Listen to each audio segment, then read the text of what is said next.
let's talk about mid-season stuff. Yep. And this is all these garments. I think I've used a couple of them, but I haven't used a lot of them yet. You want to just let's see here. Where do you want to start at, Joe? We can start. Maybe we'll this time we'll start with the pants. Let's see. Yeah, that's the base layer right here. Midweight pants. Yep. So the midweight pant is a heavier material than the early season pant. It's designed exactly the same, except it doesn't have the mesh crotch, but it's still got the venting system. So it's a heavier. That's kind of our workhorse pant. We also make them in solids. And I know you guys, and I know Dan really like the solids. He got a couple pair and sent me a message the other day that, boy, he really liked the solid in that midweight. Those are my going to town pants. I'm always wearing those. And I was wearing them at the show, and Joe and Dan noticed. He's like, "They have those?" And I'm like, "Yeah, they got a couple different colors." And he's like, "Oh, I want some of those." Yeah, and I think he's actually the tan ones he's going to wear on his hunt out in Nebraska is what he was telling me. So it's a great utility pant. It's heavier. You put a base layer on under that, you can easily wear that down into the 30s. It's this particular pant is not windproof. Our next pant we'll talk about is windproof, but for mid 30s or even lower with a good base layer and light wind, it's a great pant. And then you can actually wear that thing up into the 80s if you vent it right. I wouldn't want to wear that August 15th in South Carolina. It's a little too heavy for that. But man, we get into end of September, October, I flip over to that pant right there, and I wear it for a good bit of the season. Yeah, they're a really good scout pant too. Like just running around, and at least I had I've been wearing them this summer too, to be honest with you, because the venting and stuff on them is really, really super nice. All right, let's go back here. Yep. So then we'll talk about our midweight hoodie right here. Yep. So before you start, this is my favorite piece of gear that you sent me. I wore the crap out of this during turkey season. I loved it. It is the most popular piece probably that we have. Our Sherpa jacket pants and this hoodie is some of our most popular, or if not the most popular piece that we have. It's a grid fleece fabric, so it has some structure to it. And man, you start getting into the low 60s down into the upper 40s. It's a perfect piece for that temperature range. You can run a base layer under it. You can run, it's got a safety harness slit in the back. So if you want to run your harness underneath it, you can. It's got a kangaroo pocket in the front. And then it does have a rangefinder pocket. And as you see right there, Josh, it's got a longer tail in the back. Yeah. And that with most everything we have, just so you don't get wind up under there. And if you're sitting down or whatever, we made the tails a little bit longer. So guys, would keep their backsides, warmer and not have to worry about wind and sitting down in a weird spot and getting wet. That really helps with that. Yep. And then we got thumb holes if you wear it for a layering piece, which a lot of guys do. So it's got a lot of function, and it can be used throughout, really other than when it's super hot. It can be used from that 60-degree weather, all the way down into super late season as a layering piece. So it's a good solid piece to have, and it's got thumb holes that if you are putting a jacket over the top of it, you run your thumbs in there, and it'll lock right down, and you won't have the sleeves pull up your arms while you're putting your jacket on. Yeah, I would tell people if you just want to buy one piece of ASIO gear, this is probably what I'd order. It's real versatile. Yeah, it's got the hood and the built-in face mask. That. Yep. All right. Let's see here. What's next, Joe? We can talk about the vest. That's a good. I'll tell you, kind of my system. Kansas, I did a lot of testing with the vest and that system right there. I'd wear a base layer. I'd wear that midweight hoodie, the vest, a bottom base layer, and those midweight pants, and I could get down to freezing in decent wind because that vest is 100% windproof and it's got a waterproof membrane in it. And that, as everybody knows, keeping that wind off of you is key. And guys, you know, you've got it pulled up there. It's got a safety harness slit in the back, so you can run your safety harness underneath it, pull it out right there. And a lot of guys know this. Some guys don't. You know, when your hands and feet get cold, a lot of times it's because your core's gotten cold, because it's natural for your body to suck all your blood into your organs as you get cold to keep your organs warm. And a lot of times I can't keep my feet warm. I need another pair of socks. I need another pair of gloves. Well, that's not necessarily the case. If you keep your core good and warm, it's going to help your hands and feet. And so we developed this core warmth vest for that purpose. It's a great standalone piece or one you can wear for layering. And, you know, we recommend getting it fit snug so that it does keep your core really warm. And I'll wear a normal base layer or a thick base layer underneath that, and then that hoodie and then that vest. And man, that's a good system. Yeah. That's one thing I'll say, because you mentioned fit, all your stuff just seems to fit me better than like some of these other companies. I feel like the people that design them are these little stick figured mountain hunters that I'm like, and I'm like a husky, like a built guy. And it's just like, I like put this stuff on. I'm like, dude, this is horrible, you know? Whereas your stuff it feels good on me. Like I feel good in it.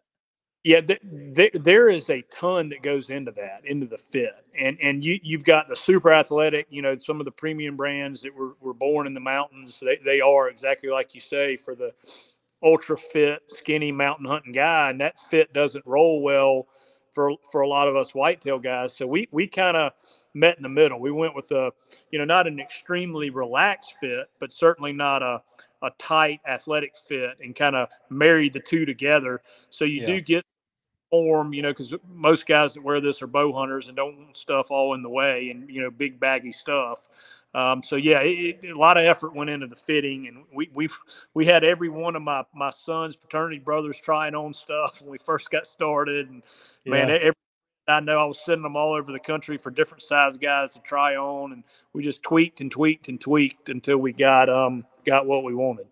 Yeah. It just seemed like some of those companies were making stuff. It's like you had to be like 6'1", you had to have long legs and a 30-inch waist. And I'm like, gosh, this just doesn't, I don't like, you know, it doesn't feel like it fits me. But anyway, your stuff was not that to me, especially that hoodie. I love that midweight hoodie.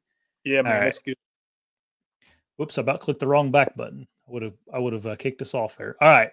What do you want to look at next now? You got the hoodie, you got the vest on. Now what would you? Yep. So we can go to we didn't talk about any of the base layers. So our base layers, you know, merino wool is a big fabric that a lot of guys love, and rightly so. And I've done quite a bit of testing in the mountains, did a lot of sheep and goat hunting, and the disadvantage to a 100% merino wool product is it doesn't dry very fast. You know, it takes a long time for it to dry.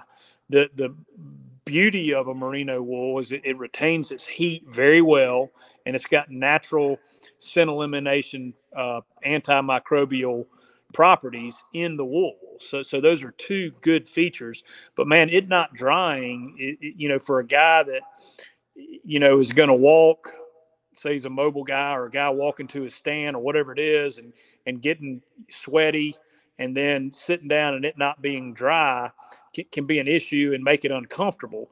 So what we did is a blend. You know, the problems with all synthetic, if you've got an all synthetic thing, is you lose the warmth ratio and you use some of the scent capabilities of the antimicrobial that the merino has. So we did a blend. We did more merino than synthetic, but we've got some synthetic poly in there to help with the drying. And man, I tell you, I've been testing this stuff for 3 years, and I think we nailed the base layers. I think awesome. I'm you know, we tested them all last year and made a few corrections this year and got them in, and we've got a early season set, or early season set. We got a lightweight set, and then we've got a heavyweight set. And the lightweight set is 190 GSM, and then the heavyweight set is 290 GSM. What's GSM mean? Grams per square meter. Okay. Okay. And that's a lot of guys, have studied that, and they'll see, they've looked at it. Hey, is that like the 180 Peloton or whatever it may be? And so that just gives them a reference point. Gotcha. I gotcha. One thing I noticed, and I've worn about every base layer a guy could wear, is, to me, the full merino wool stuff just does not last as long for me. Like it gets kind of stretched out a little bit, and just like around the wrist and stuff kind of starts bulging out. And I got some, I don't know if it's just because it's underwear, but I got some merino wool underwear that you can about see through them now. So I think you guys went in the right direction with this blend. That's a pretty cool idea. Yeah. We wanted the best of both, and yep. I agree with you. It's a great blend, and it's going to keep you warm and dry, and that's the name of the game with base layers. Joe, what's the difference between the 2.0 and the original one? Yep. So the 2.0, we did something new with the fabric. Josh, I think you and I talked a little bit about this at the show, but the face fabric on the 2.0 is that grid fleece, and back fabric is a more higher pile fleece. So it's going to be a little bit quieter, and we left the front of it in our regular grid fleece, because then the quality and the definition of the camo pattern, which is going to be facing the animal, you're able to keep it a lot more defined when you use a heat transfer print. And when you have that really high pile Sherpa, you can't heat transfer, you have to wet print it. And when you wet print something, it loses all the integrity of the camo pattern.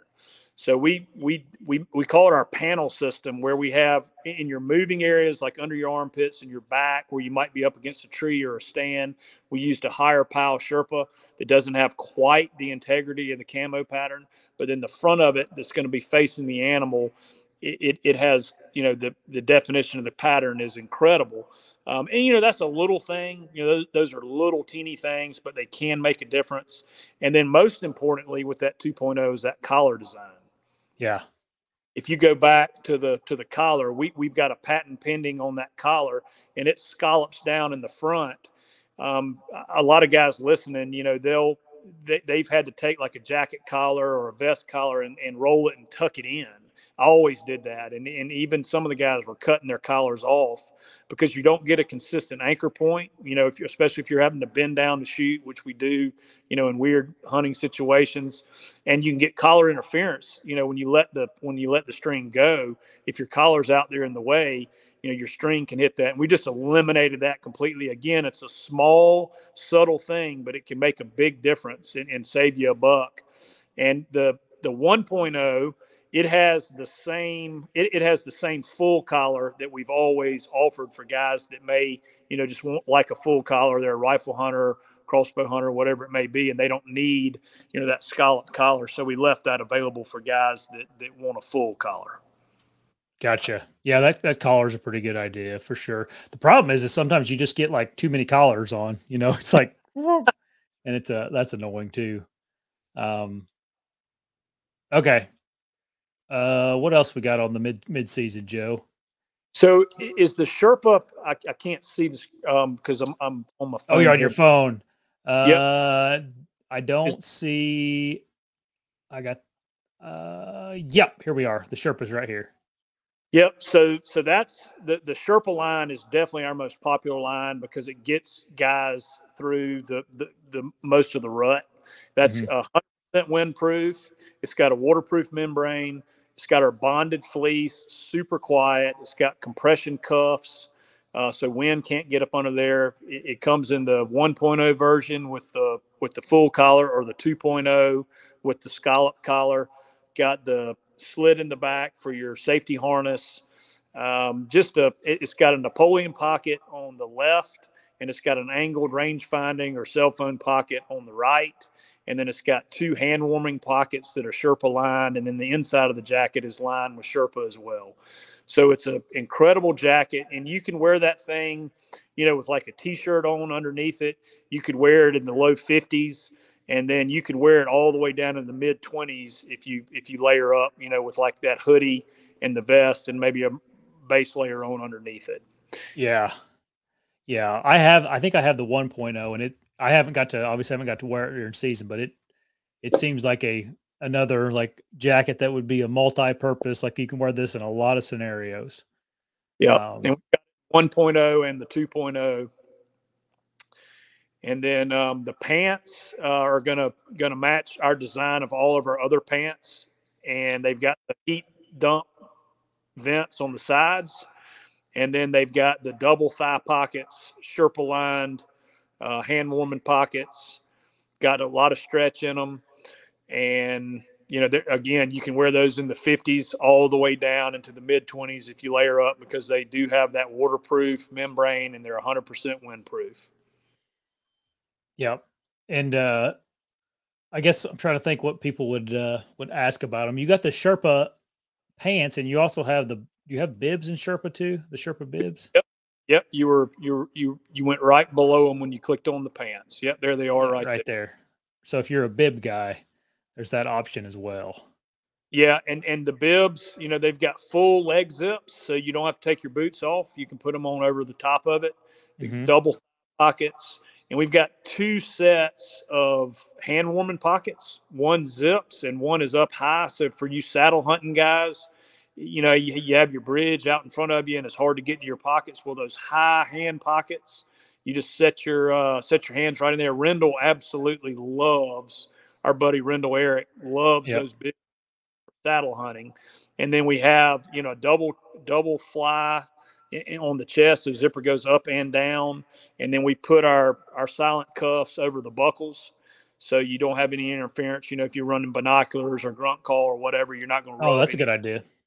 Yeah, those silent cuffs right there. They come on and off. If you don't want them on there, you can take them off. But yeah, that's a key little feature that we put on there. Yeah. All right. So that's kind of getting you down pretty cold then. That Sherpa setup, if you went with the bibs instead of the pants, because you got another layer on your kidneys and your core, you can get those bibs and that Sherpa jacket and all the base layers we talked about. You can get that down into the upper teens. Yeah. Yep. I'm real excited about that setup. That'll be used a lot, especially like going out to Kansas in late November and hunting around here in the rut. So this is a new product, right? The hand muff. Yep. It's got our same bonded fleece. It's got 180 grams of PrimaLoft insulation. It's got that 2.0 fabric design. So you have the grid fleece on the front, and then the part that's up against your body is that more high pile Sherpa, so it's quieter. Did I say 180 grams of PrimaLoft? So man, you put a little hand warmer or something in there, you're going to stay nice and toasty. Dude, that right there is like the key to success to keeping warm for me is a hand muff with a hand warmer. It's if you guys have never tried that, it's like the only way to go when it comes to trying to keep your hands warm when it's cold. For me, it does a great job. And then we've got that little silent cuff over the buckle again. When you wrap that around you've got that buckle there, and easy hands in and out.